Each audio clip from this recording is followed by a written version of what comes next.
Some of you know his story already, I know, but his story is amazing, and I don't think we'll tire of hearing it again. The title of the story is When Enemies Become Friends, and it's about Jacob DeShazer. So I don't know who's heard of him besides Mom and Dad and my hubby and Joshua. Because we have a book that we passed around in our family that's very good. It's a good one.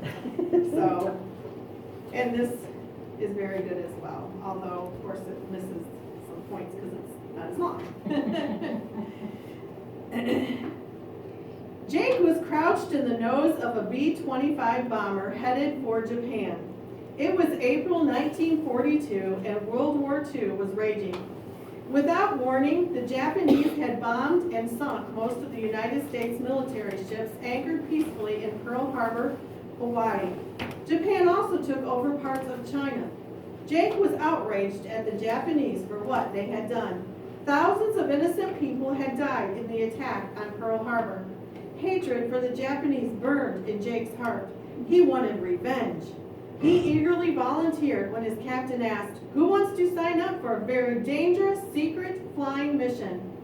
Jake became a member of a group called the Doolittle Raiders. Anyone ever heard of them? He was part of it. Their assignment was to drop bombs on Japan. Yeah. Soon the secret mission was underway. Our target is Nagoya, 300 miles southwest of Tokyo, the pilot told them. There are oil refineries and war factories there to destroy. Suddenly, Jake smelled smoke. "They're shooting at us," he shouted. Even though they were shot at and there was a big hole in the nose of the plane, Jake helped to release bomb after bomb over Japan. Finally, the last bomb was dropped and the plane headed toward safety in free China. Wow. But as they flew, thick fog covered the landscape below. Jake knew the gasoline in the fuel tank must be running low.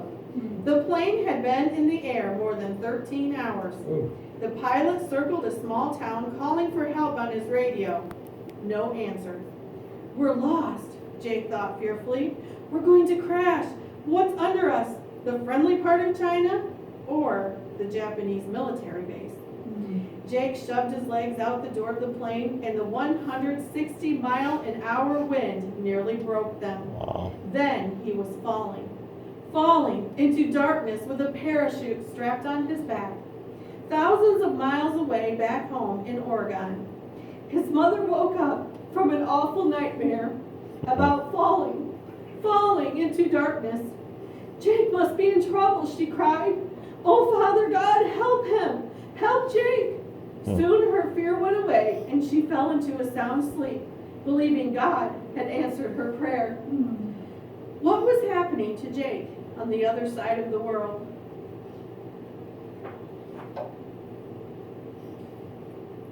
Sometimes when your life is in danger, many memories come into your mind, one after another. As Jake fell from the B-25 bomber, maybe he thought about how he lived on a farm, helping his family raise cattle and grow wheat, or how much he loved baseball, football, math, and riding his pony Minto. I do know one thing that popped into his mind: where will I go if I die? It was almost too late to think about that question now. Jake was falling fast and he couldn't even pray. He didn't know how. "I never prayed to God when life was safe," he thought. "I can't start now." There had been plenty of time to learn about God when Jake was a child living in the small prairie town of Madras, Oregon. But back then, he wasn't interested. Although his family went to church, Jake didn't pay attention. After all, Jake thought, Jesus lived so long ago, what do I have to do with him? The Bible seems boring. It's just stories of old men with long beards who prayed all the time. Jake didn't understand that God loved him and wanted to be his friend. He didn't realize how exciting the Bible is when we are friends with God. Even when Jake got out of school and started working at a job herding 4,000 sheep for a farmer in Nevada, he left God out of his life. He went into business for himself, raising turkeys, but he went bankrupt. What should I do with my life, he wondered. Every time a plane flew over, he stopped to stare at it. How he would love to be up there flying. Jake decided to join the Army and was trained as an airplane mechanic and bombardier who released bombs from warplanes. Now Jake was falling from the same plane he dropped bombs from earlier that day, and the ground was just seconds away. Thud! Bam! Bam! Jake hit the ground hard and felt the pain of broken ribs. He rolled over, struggled to his knees, and cut the parachute into strips with his knife. He wrapped a large piece around him for warmth. As he groped his way in the dark, he bumped into a small brick building. The sweet smell of incense told him it was a shrine used for worship. He crawled into the small space and slept fitfully until the morning light woke him. Following a path, he walked for 2 hours. He passed many Asian people, but couldn't tell if they were friendly Chinese or enemy Japanese.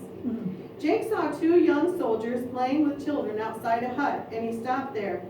American, he said, pointing to himself. Then he pointed to the soldiers. China or Japan, he asked. China, they yelled, but they were lying. In a moment, 10 other soldiers surrounded him and marched him down the road to their camp. Jake felt a bayonet in his back and saw the soldiers' guns. They laughed and said, "You are in the hands of the Japanese." 7 other buddies had been captured, and together they were flown to Nanking, China, which the Japanese occupied. Jake was shoved into a small cell with a dirt floor.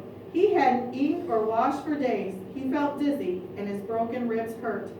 He was blindfolded and handcuffed, and questioning began.